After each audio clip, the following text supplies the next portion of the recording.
කොට්ටියක් තියෙනවා. ඔය ගන්නන්න මං ගන්න එහෙනම්.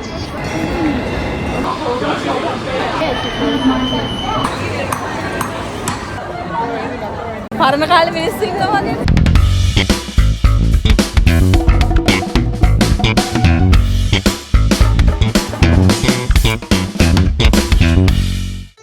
පුරාණ අතීත වර්තමානය සහ අනාගතය එකට දකින්න පුළුවන් ලෝකයේ ප්‍රධානම නගරයක් තමයි චීනයේ ෂැන්හයි නගරය.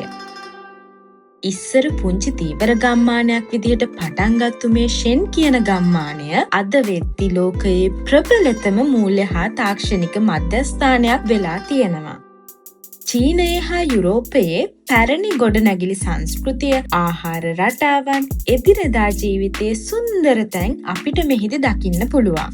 බීජිං ඉඳන් ෂැන්හයි වලට බුලට් ට්‍රේන් එකේ ආව ගමන, චීන සංස්කෘතිය පෙන්වන අලංකාර තැන්, සුන්දර නැන්ජින් මාවත වගේම ෂැන්හයි නගරයේ අපූර්වත්වය විඳින්න එන්න අපිත් එක්ක මේ බ්ලොග් එක ඉවර වෙනකම් බලන්න.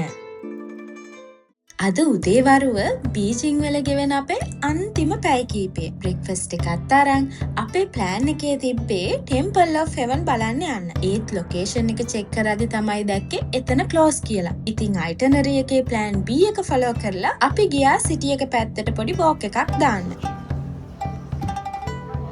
ඒත් ඉතින් ප්‍රධාන පාරවල් ගොඩක් වහලා නිසා අපි පොඩි රවුමක් දාලා ආයෙම හොටෙල් එකට යන්න ටැක්සි එකක් බුක් කළා. මේ ටැක්සි බුක් කරන්නේ චීනයේදී ඩිඩි කියන ඇප් එක හරහා. ඩිඩි ඇප් එකත් හරියට අපේ පික්මී ඇප් එක වගේම තමයි. ඒකේ තියෙන ඉන්ස්ට්‍රක්ෂන්ස් ටික ෆලෝ කරලා අපේ පැසෙන්ජර්ස්ලා ගාන සිලෙක්ට් කරාට පස්සේ එයාලා අපිට වෙහිකල් ඔප්ෂන්ස් දෙනවා. එතකොට අපිට එතනින් බුක් කරගන්න තියෙන්නේ.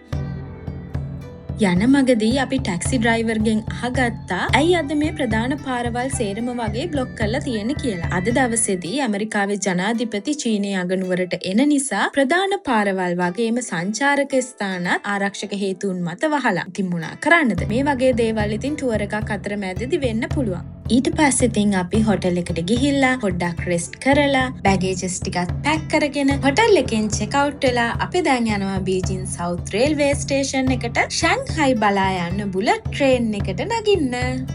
රේල්වේ ස්ටේෂන් එකක් කිව්වට මේක හරියට නිකන් එයාපෝට් එකක් වගේම තමයි. බුලට් ට්‍රේන් ගමනේදී අපි විශේෂයෙන් සැලකිලිමත් වෙන්න ඕනේ අපේ බැගේජස් වල weight එක ගැන. මොකද බුලට් ට්‍රේන් එකේ ගෙනියන්න අවසර ලැබෙන්නේ ලොකු අයෙකුට කිලෝ 20කුත් පොඩි කෙනෙකුට කිලෝ 10කුත් විතරයි.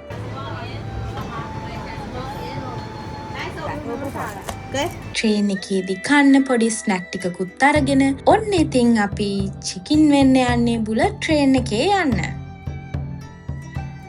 මේ බුලට් ට්‍රේන් ගමනේ ටිකට් සේරම මම ප්‍රී බුක් කළේ trip.com හරහා. trip.com එකේ කස්ටමර් කෙයා කෙනෙක් එක්ක සම්බන්ධ වෙලා බුලට් ට්‍රේන් ගමනේ සියලුම විස්තර අපිට දැනගන්න පුළුවන්. තව දෙයක් තමයි පොඩි ළමයි ඉන්නවා නම් මේ බුලට් ට්‍රේන් ගමනේ ටිකට් එක ටිකක් එක්ස්පෙන්සිව් හින්දා එයාලව තමන්ගේ සීට් එකේම තියාගෙන යන්න පුළුවන් නම් වෙනම ටිකට් එකක් බුක් කරන්න අවශ්‍ය වෙන්නේ නැහැ. ඔන්න එහෙනම් මම ජීවිතේ පළවෙනි වතාවට ලෝකයේ වේගවත්ම දුම්රිය ගමනක එක්ස්පීරියන්ස් එක විඳින්නයි යන්නේ.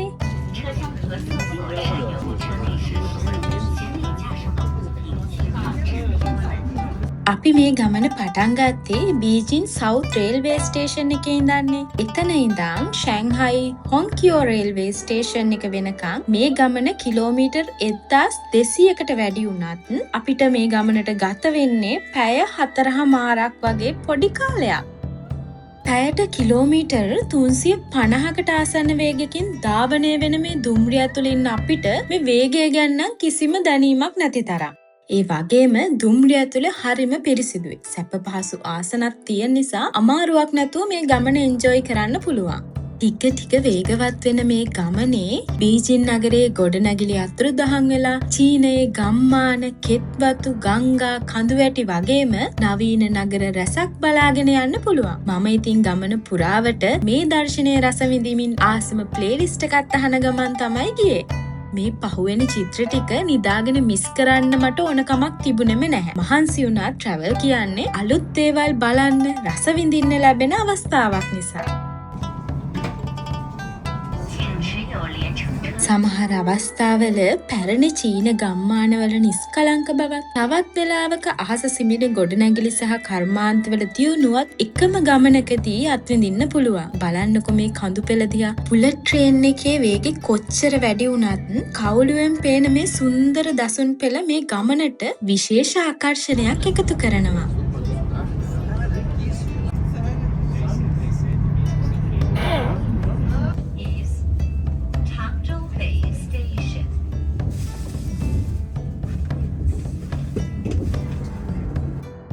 කතාවෙන් කතාව ඔන්න ඉතින් අපි අවසානයේදී ආවා ෂැන්හයි හොන්කියෝ ස්ටේෂන් එකට.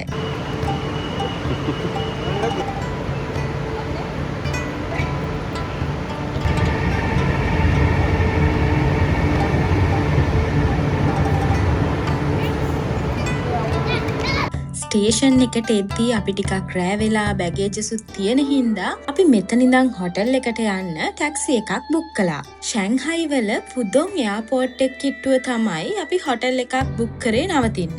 මොකද අපි මේ ටුවර් එක ඉවර කළා ආයි ඩුබායි වලට යන්න ෆ්ලයිට් එක බුක් කළේ පුදොන් එයාපෝට් එකේ ඉඳන්. ඒ වගේම අපි විසිට් කරන්න හිතන් ඉන්න ප්ලේසස් වලට යන්න මේ හොටල් එක ළඟ ඉඳන්ම මෙට්‍රෝ ලයින් එකක් තියෙනවා. මේ දේවල් සේරම හොයලා බලලා තමයි මම මේ හොටල් එක බුක් කළේ. හොටල් එකට චෙක් ඉන් වෙලා අපේ රූම්ස් වලට ගිහිල්ලා බැගේජස් ටිකක් තියලා අපි ක්වික් රූම් ටුවර් එකක් දැම්මා. බීජිං වලට වඩා ෂැන්හයි වල රූම්ස් වල ගොඩක් ඉඩ තිබුණා. ඒ වගේම අපිට අවශ්‍ය කරන සේරම දේවල් ටික පිළිවෙලට එයාලා arrange කරලා තිබ්බා. පොඩ්ඩක් ඉතින් රූම් එක වටේ බලලා අපි දැන් ලෑස්ති වෙන්නේ මෙහෙම්මම රැට කෑම ගන්න එළියට යන්න.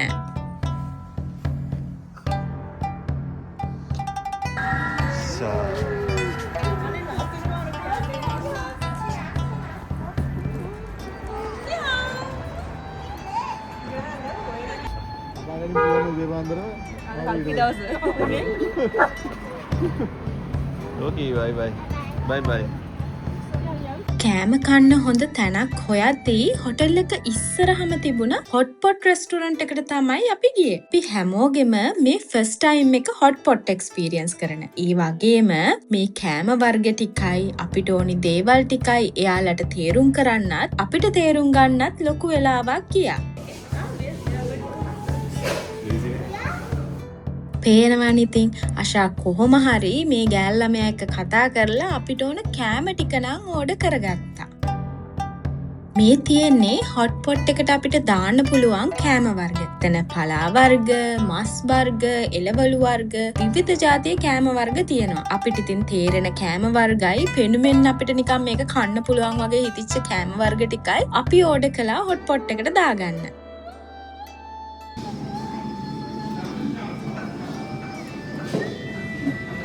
ඊට පස්සේ හොට් පොට් එකේ උයාගන්න කෑම ටික කන්න සෝස් එකක් හදාගන්න ඕනේ. මෙතන තියෙන මේ ඉන්ග්‍රීඩියන්ට්ස් චෙක් කරන ගමන් තමයි මම මේ ඉන්නේ. මේ සෝයා සෝස්, මේ සෙසමි, සෙසමි, මේ සෙසමි chili oil. ඒවට දාමු. දැන් අපි උයාගන්න ඕනේ. අන්තිමට ඔන්න මෙයාම ඇවිල්ලා අපිට සෝස් එක හදලා දුන්නා කියන්නකෝ. හැබැයි ඒකේ තෙල් ගොඩක් වැඩි හින්දා ඊළඟ සෝස් එක අපි අපිට ඕන ඉන්ග්‍රීඩියන්ට්ස් දාලා හදාගත්තා. ඒ ඇස්සේ අශාන් තාමත් ඉතින් මේ ට්‍රාන්ස්ලේට් කර කර අපිට ඕන කෑම ටික ඕඩර් කරනවා. හරිද? දාස දීලා තින්නේ. ඔව් නෝ හරි. මේකෙන් ගන්න තියෙන්නේ බේසික් එක දුන්නා දැන් ඉතින් කරන්න තියෙන්නේ. මේක ගන්න පුළුවන්. නේ පැටියෝ මේ උඩට අරගෙන අර හැන්දෙන් භාගයක් දාන්න ඕකට. හරි කල්පියන්න. මොනේ?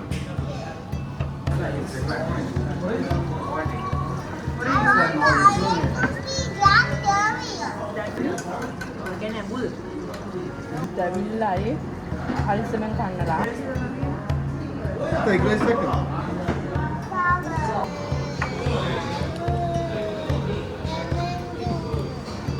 මේ පැත්ත මේ ගින්දරනේ අනිත් පැත්ත. කාබෝ. පැටියෝ දාගන්න. ඔව්.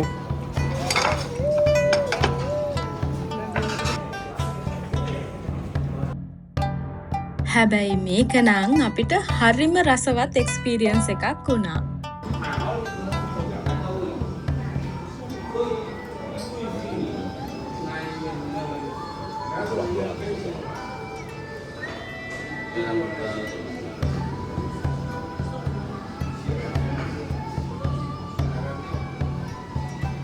කෑම රසයි වගේම මේ රෙස්ටොරන්ට් එකත් හරිම ලස්සනයි. චයිනීස් වින්ටේජ් ලුක් එකක් එක්ක මෙතන ඉන්නත් ආස හිතෙනවා. මම කෑම ඔක්කොම කාපු නිසාද කොහෙදෝ මෙන්න මේ තෑග්ග ලැබුණා මේ චයිනීස් අයියාගේ. බඩ පැලෙන්න කාලා පොඩි වෝක් එකක් එහෙම දාලා අපි ඉතින් හොටෙල් එකට ගිහිල්ලා අද දවසේ මෙතනින් ඉවර කරනවා. උදේම නැගිටලා ලෑස්ති වෙන්නේ අද දවසත් ගොඩක් ටික දවසක් වෙන නිසා යන්න ගොඩක් තැන් තියෙනවා. ඔයාලට ලස්සන තැන් පෙන්නන්න යන්න තමයි මේ ලෑස්ති වෙන්නේ. සුපුරුදු විදිහටම අපි මෙහෙදිත් හොටෙල් එකෙන්ම බ්‍රෙක්ෆාස්ට් එක arrange කරගත්තා.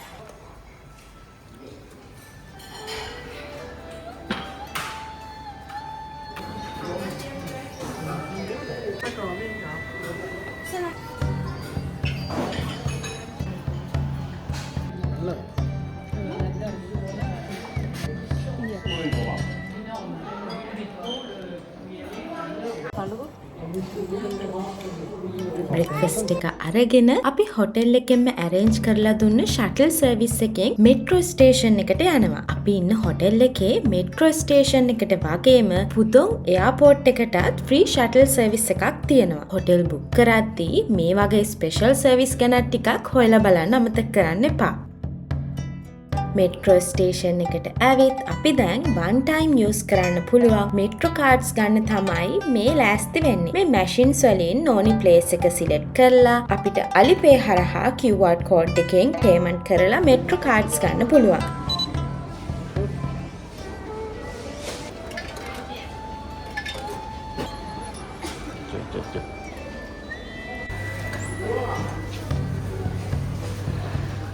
ඒ වගේම තමයි මෙට්‍රෝ එකේ ඇතුළතදී ඩිජිටල් ස්ක්‍රීන් එකේ ස්ටේෂන්ස් පෙන්වන නිසා බහින්න ඕන ලොකේෂන් එක අපිට මිස් වෙන්නෙත් නැහැ.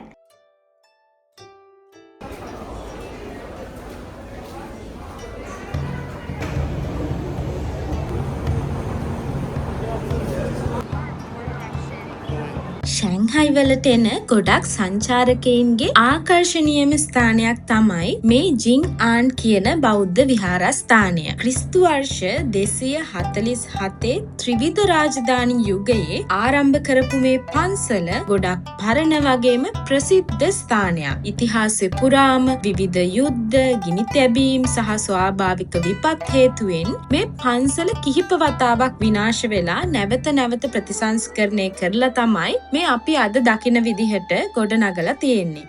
මේ ස්ථානයේ නරඹන්න සංචාරකයෝ විශාල ප්‍රමාණයක් එනවා වගේම මෙතන වන්දනාමාන කටයුතු කරන්නත් චීන ජාතිකයෝ විශාල ප්‍රමාණයක් එනවා. ඒ වගේම අපිට මේ පන්සලේදී අලුත් දෙයක් දකින්න ලැබුණා. ඒ තමයි මේ විශාල ලෝකඩ බර්න් එක වටේ ඉඳගෙන ඒකට කාසි විසික් කරනවා. එහෙම කරන්නේයි කියලා දන්නවද? තමන් ප්‍රාර්ථනාවක් හිතේ තියාගෙන ඒ විසිකරන කාසිය බර්න් එකට වැටුනොත් තමන්ගේ ප්‍රාර්ථනාව ඉෂ්ට වෙනවා කියන අරමුණෙන්. කාසි දෙවීමේ තරගේ ජයග්‍රහණය මම ලබා ගන්නවා මේ අවස්ථාව.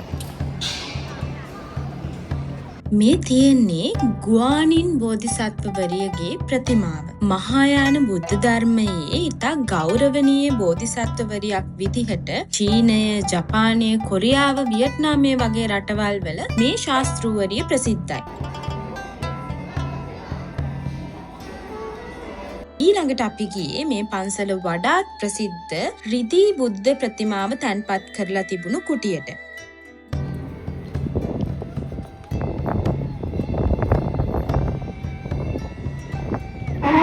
චීන ගෘහ නිර්මාණ ශිල්පය සහ කැටයම් කලාව හොඳින්ම බලාගන්න පුළුවන් තැනක් තමයි මෙන්න මේ ස්ථානය.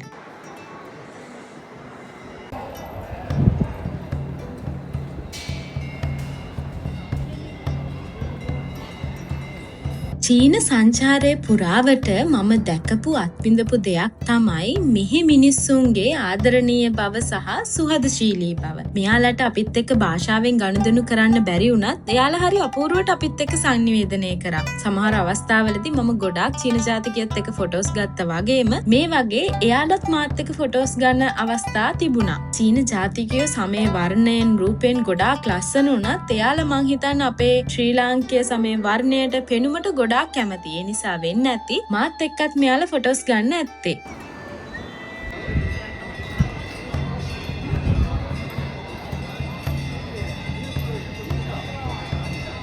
මේ පන්සලේ විවිධ කුටිවල ප්‍රතිමා තැන්පත් කරලා තියෙනවා අපිට දකින්න ලැබුණා. ඒ අතර ෆෙන්ෂුයින් සහ චීන විහාරවල දකින්න ලැබෙන ආරක්ෂක දේවතාවන්ගේ පිළිම තමයි මේ තියෙන්නේ.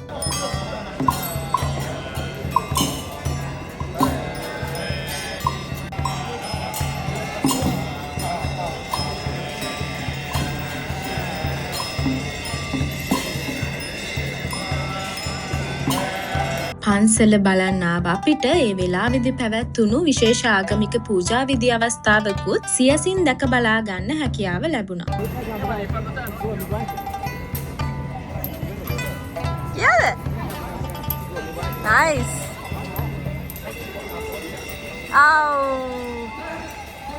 ඒ වගේ ප්‍රාර්ථනාව ෆුල්ෆිල් වෙන්න. ඔය පාත්‍රාව තිබ්බේ කාසි මැද්දට දාන එක තමයි. ඊට පස්සේ අපි ගියේ ආයෙත් මෙට්‍රෝ එකේම නැගලා ඊළඟ ස්ටේෂන් එකට. ඒ තමයි නැන්ජින් රෝඩ් එක. ෂැන්හයි වල ප්‍රසිද්ධම shopping street එකක් තමයි මේ නැන්ජින් කියලා තියෙන්නේ. යමුකෝ මාත් එක්ක යන නැන්ජින් රෝඩ් එකේ මොනවද තියෙන්නේ කියලා බලන්න.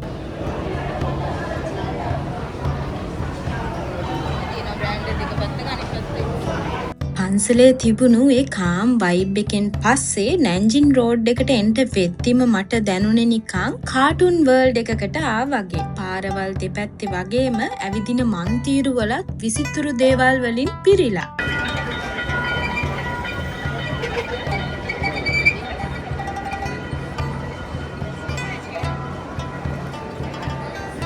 මෙතනට ආව ගමන් අපේ ප්‍රථම රාජකාරිය වුණේ මිස්ටර් බියොන්ට සෙල්ලම් බඩු හොයන එක. පොඩි අයට විතරක් නෙවෙයි අපිටත් ආස හිතෙන සෙල්ලම් බඩු සෑහෙන්න තිබුණා. මේ ටොයි ෂොප් වල ළමයින්ට වඩා හිටිය යම් ක්‍රවුඩ් එකක්. ෂැන්හයි වලදී මට දැනුනේ මේ අය වෙනම ෆැන්ටසි එකක ජීවත් වෙනවා වගේ හැඟීමක්. ඉස්සරහට ඔයාලටත් දකින්න ලැබෙයි මං එහෙම කියන්නේ ඇයි කියලා.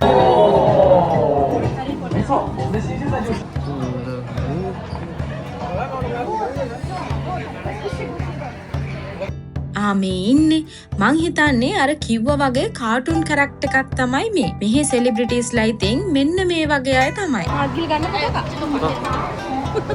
කවුද දන්නේ? ෂූට් එකක් කරනවානේ. ෆයිනලි අපි ගත්තා බියොන්ට් ඔන්න සෙල්ලම් බඩුවක්. මට ඒවා. කිස්.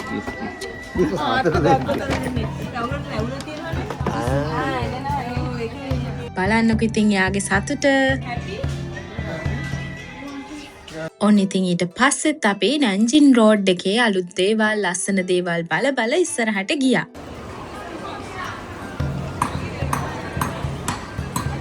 සුවඳ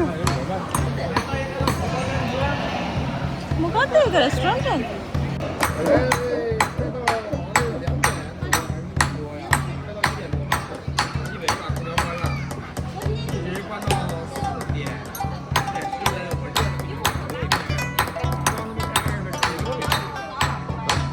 ඊට පස්සේ අපි ලස්සන තැනකට යන්න ඉන්න නිසා ඉරේලිය බහින්න කලින් එතනට යන්න ඕනේ. ඒ නිසා KFC එකෙන් ලන්ච් එකත් අරගෙන අපි යනවා අද දවසේ නෙමෙයි මුළු ගමනේම highlight place එකට. ඊළඟට මම මේ ඔයාලව එක්කරගෙන යන්නේ චයිනා ටුවර් එක ප්ලෑන් කරපු දවසේ ඉඳන් මම යන්න ආසාවෙන්ම මග බලාගෙන හිටපු ලස්සන තැනක් පෙන්වන්න. අපි යනවා ජූ ගාඩන්. ජූජුවාන් ගාඩන්. මුළු ටුවර් එකේම highlight එක තමයි මේ තැන. වීඩියෝ එකට වඩා ඇස් වලින් දකිද්දි ඇත්තටම පුදුම තරම් ලස්සනයි. මට වචන වලින් ඒක කියන්න තේරෙන්නේ නැහැ. ඔයාලට මගේ මූණ දිහා දකිද්දි තේරෙයි මෙතනට ආවට පස්සේ මට දැනිච්ච හැඟීම. මේ තමයි යුයුවාන් ගාඩන් එක. තාම අපි මේ එළියේ ඉන්නේ. බලන්නකො මේකේ ලස්සන එළිය තියෙන වෙලාව වගේම රෑට ලයිට් දැම්මම මෙතන තවත් ලස්සනයි. ඒ නිසාමයි මම ඉරේලිය බහින්න කලින් ඉක්මනින් මෙතනට එන්න ප්ලෑන් කරේ.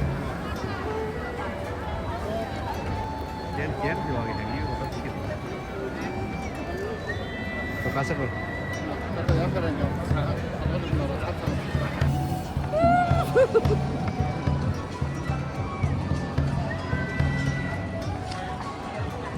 අර ඈත අතීතේ මම මෙහෙ ඉන්නේ නැති කියලා. මම ඉස්සර කාලේ මෙහි ඉන්න ඇති කියලත් මට හිතෙනවා. මොකද මම මේ තැනට පුදුම තරම් ආස නිසා. දෙකට දකින්න දැනෙන සතුට. යූජුවන් ගාඩන් එක ෂැන්හයි වල ඉතිහාසය සංස්කෘතිය වගේම චීන උද්‍යාන නිර්මාණ ශිල්පය පෙන්නන වැදගත් සංස්කෘතික උරුමයක්. මේක හදලා තියෙන්නේ පෑන් යුන් ඩුවාන් කියලා හිටපු රාජ නිලධාරියෙක්. එයාගේ දෙමව්පියන්ට සැඳෑ සමය ගත කරන්න. හිතන්නකො ටිකක් ජීවිතේ අන්තිම කාලේ මේ වගේ ලස්සන තැනක ජීවත් වෙන්න ලැබෙන එක. යූ කියන වචනේ චීන අර්ථයත් සතුට, සැනසීම, ප්‍රීතිය කියන එක. හැබැයි මේ පවුලේ ආර්ථික පිරිහීමත් එක්ක කාලෙන් කාලෙට විවිධ සල්ලි තියෙන වෙළඳ පවුල් වලට මේක හිමි වෙලා අද වෙද්දි සංචාරක ආකර්ෂණය වැඩියෙන්ම දිනා ගන්න ස්ථානයක් බවට පත් වෙලා තියෙනවා.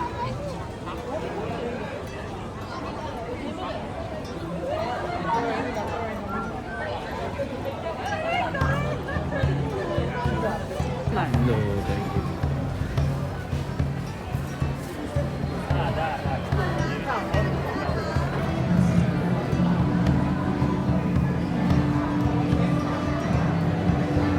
පරණ කාලේ මිනිස්සු ඉන්නවා වගේ.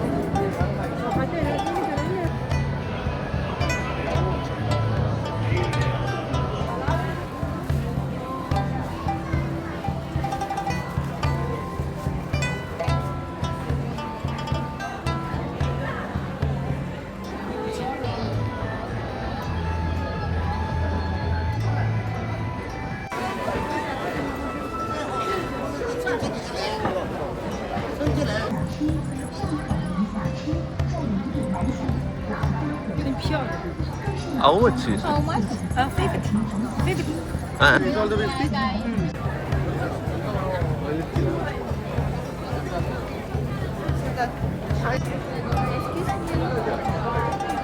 Sorry.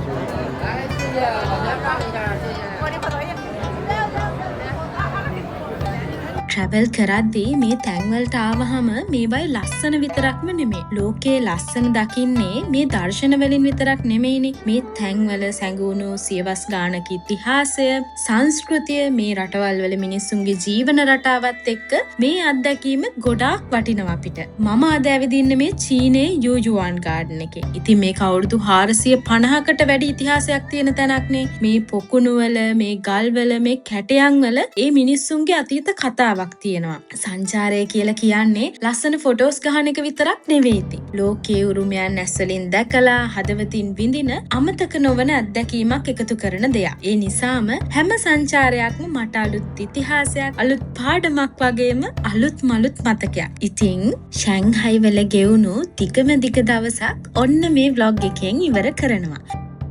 ඊළඟ vlog එකෙන් ෂැන්හයි වල වෙනම පැත්තක් ගැන තමයි විස්තර අරගෙන එන්නේ. එහෙනම් අපි නූතන ෂැන්හයි ලෝකයේත් එක්ක ඊළඟ vlog එකෙන් හම්බෙමු. ගිහින් එන්නම්. බයි.